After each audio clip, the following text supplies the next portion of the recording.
Misaka ang utilization rate sa mga healthcare facilities dito sa Dakbayan, Sugbo. Busa miauhag ang Emergency Operations Center sa mga asymptomatic nga dili lang magpa-admit ngadto sa ospital aron dili mapuno ang mga tambalanan. Ano ang report?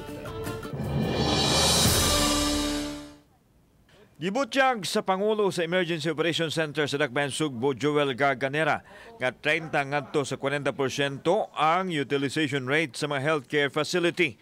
Apan kasagaran sa nasoyng gidaghanon adunay mga mild symptom. Busa miawhag ang EOC head nga dili lang magpa-admit kadto mga COVID positive nga madala ra sa lawas aron malikayan nga mapuno ang mga tambalanan. Address that issue kay dili ta gusto nga ang atong mga hospital ma-overwhelm. Hinuon ubos ra ang utilization rate sa mga healthcare facilities nga wa pa makaabot sa 60% nga safe zone. Samtang usa sa gitutukan karon mao ang adunay taas nga COVID transmission ang mga trabahoan, karinderya ug ang mga kananan nga naa sa daplin-daplin sa kadalanan sama sa pungko-pungko.